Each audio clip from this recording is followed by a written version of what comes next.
Today I'm going to be making a wooden pizza tray out of plywood for under £15. Let's click and play and welcome to the video. There is a bit of backstory to this one. So, you want to skip to making a wooden pizza tray for under £15 out of plywood.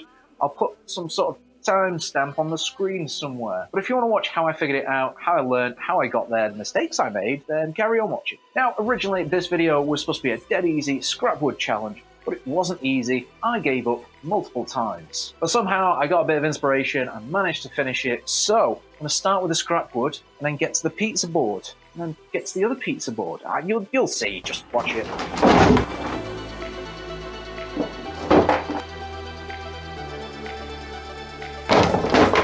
I'm already regretting this. Half that bag was full of rubbish. I need to think what I'm going to make, maybe stick stuff together. I don't know.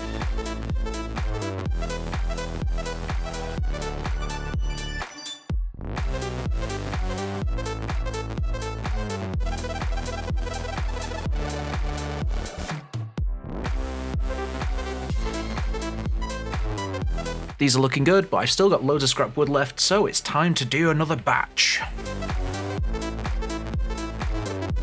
I pretty much ran out of usable plywood and I was only left with rubbish, so hopefully I don't need any more. After giving up on this project multiple times, it has taken me about 3 months to stick all my scrap plywood into larger scrap plywood, but I finally have an idea of what I'm going to make. Now, originally, I was going to make a food serving tray thing, but I'm saving that for a future video. Then I was going to make some candles, and that just seemed boring. And then inspiration found me when one of my best mates came around and he bought himself a giant pizza, and it didn't fit on my plate. So, I'm going to make myself a large pizza plate serving tray thing. It's just a giant circle piece of wood, but I don't care. I'm doing it.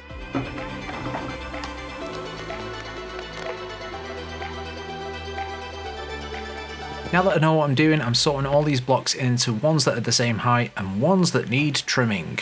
There's quite a few that need trimming, and some that are actually a bit too small as well. So more table saw time lapses.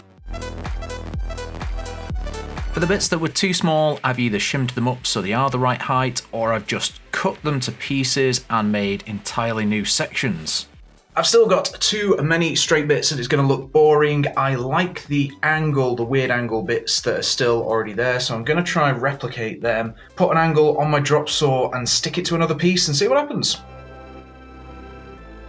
I wanted a piece that had a straight bit in for the handle just to give it some extra strength, because this is going to be heavy and I don't want it to fall apart when I'm picking up a pizza. I want a bit of space around the edge just so the pizza doesn't fall off or the crumbs go everywhere. But once I've covered the circle with a bit of extra space, I don't have enough for the handle. So I'm going to have to find the rest of the scrap bits and make more blocks. I am going to take the pieces that are facing each other in a line, trim them to the same width so they fit perfectly, see how far I get, and then I'm probably going to have to recycle some more scrap wood.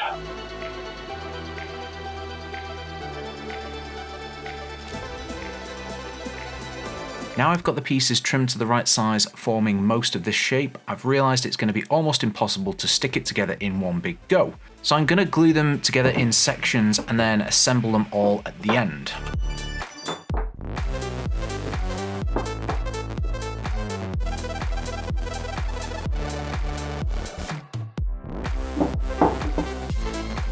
Because I've been chopping and gluing loads of random scrap blocks of wood together, there is actually some bits that aren't straight on here.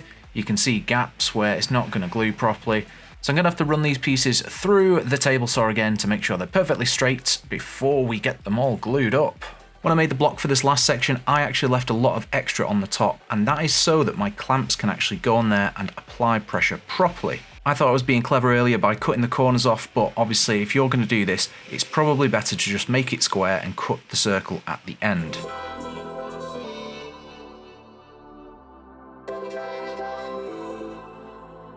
Before I give this thing a finishing pass with the router, there's loads of small imperfections, holes, gaps. It's made out of scrap wood, so we're going to fill all those first, using epoxy like I did in the YouTube light video, then it should be silky smooth. When filling gaps with epoxy, I always plug them all with glue and sawdust first, give it one pass with the epoxy, and then a second and third pass seems to fill the gaps perfectly.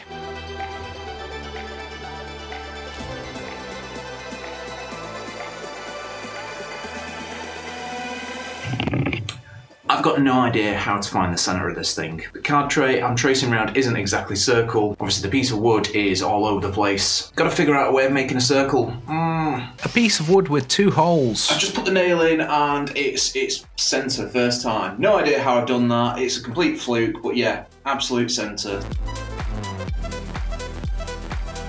My idea was to tie a piece of string to this nail in the centre and it'd give a perfect circle, but I decided that was a bad idea. I started trying to do it by hand, and then I figured out that's also a bad idea. Then I realised my little drawing jig worked perfectly. So, why not make a router jig to work perfectly?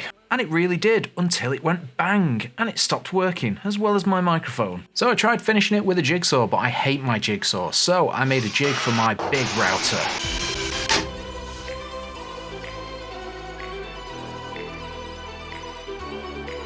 But I still had to do the handle by hand, and that went very, very, very, very wrong.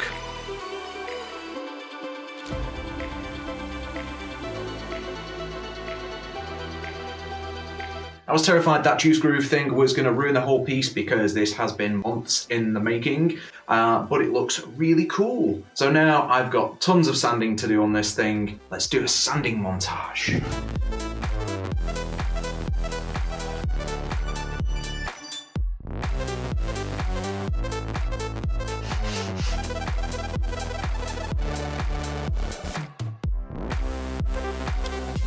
I'm going to leave that to dry overnight and then give it another coat, maybe a third coat as well.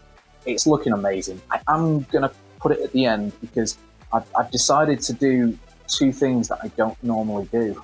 1, I'm going to try make a video that's actually helpful, and 2, I'm going to go pay money for wood. I've decided to see if I can make a pizza tray for under £20. So let's go. The great thing about building your own camper van is it's perfect for picking up wood. So obviously I'm taking my sports car instead. I went to the UK's Orange DIY store, and instead of buying the 18mm sheet for £20, I bought the 9mm sheet for £14 because I'm cheap.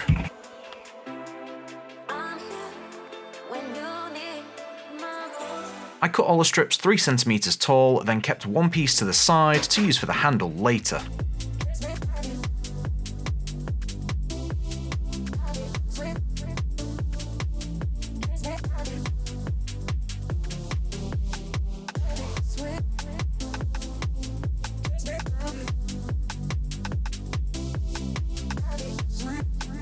Cut side was smooth, but the clamp side was rough, so we're gonna have to run it through again. But pushing through the angles was tricky, so we're cutting square edges on these before we go through. I did some very rough measurements, but I've never made one of these before, so the measurements were wrong, which means it's not wide enough. And I also don't have anything for the handle, and I clearly have too much excess waste here. So I'm gonna rearrange them to minimize waste, and then try utilize the offcuts. Oh, and the handle is made out of that piece I told you to save earlier, to run right through the center as support. When you need my voice,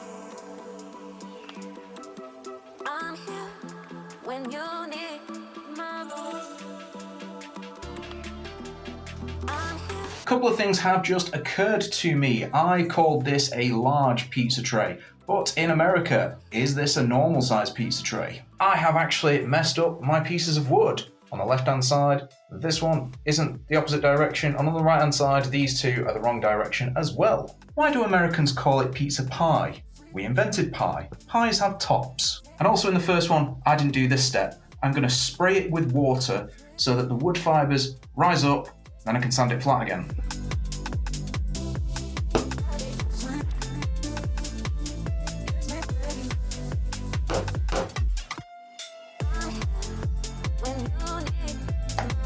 This time I used the jigsaw to cut out the handle as perfectly as possible, but I still used the router to finish it off, and it didn't destroy the handle this time.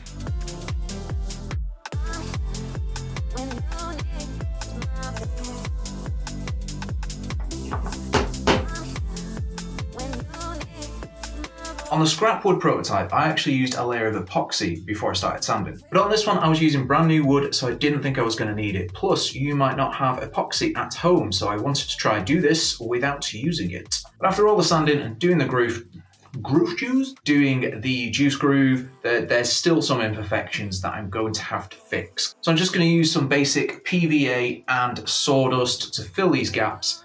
Then we're going to get straight on to the final sanding and staining.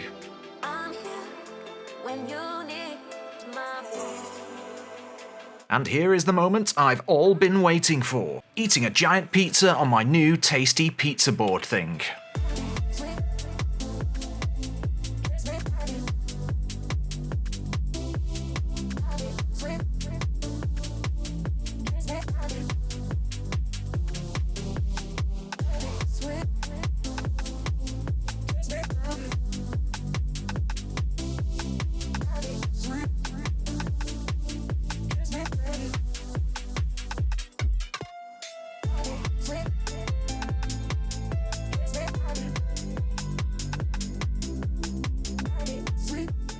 For a project that very nearly didn't happen, I'm very impressed with how both of these turned out. I used acrylic to fill all the gaps on this one, and I mixed in some black dye. I think that's what's brought the colours out on this one, and it looks absolutely amazing. With all the issues I had cutting the handle on this one, I would be more strategic in making handles in the future. And because so much of it fell apart, I don't want to put circle in there to hang it up, because it might just fall apart again and it's too good. But there is a problem on this one. All the scrap plywood had been sitting in my basement for a while, and I didn't realise that it was quite saturated. So now that this thing is starting to dry out a little bit more, it's shrinking. So there is actually a giant gap on the handle that I'm going to have to fix, because this is mine. I'm using this and I'm loving it. So in future, if I was doing anything like this, I would still glue them up in small sections and then connect them with dowels when I did the massive glue up. That way everything stays solid when it goes together. On the £15 plywood version, it would have been quicker and easier if I'd spent more money and got some 18mm plywood. But in my experience, the thicker the plywood is, the worse it is in the middle, and you end up with more gaps and imperfections. If you really wanted to do an amazing version of this, then you want to use the thinnest plywood possible, but you're gonna need double and even triple the amount of wood.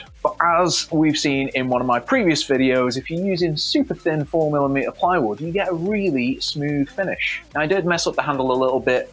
The grain is going in an opposite direction because I had to take the spare and add it to the end. But if you plan the measurements properly, you should be able to get a perfect run all the way down to the handle. Because of making both of these things, I now have a bag full of plywood offcuts again. But that gave me another idea. You can apply these methods to making cheese boards as well. So I'm trying to use all my scrap to make a couple of cheese boards as presents, but I'm not going to be filming that. So after all that, which one is your favourite? Which one do you think you'd have a go at? Or which one would you want?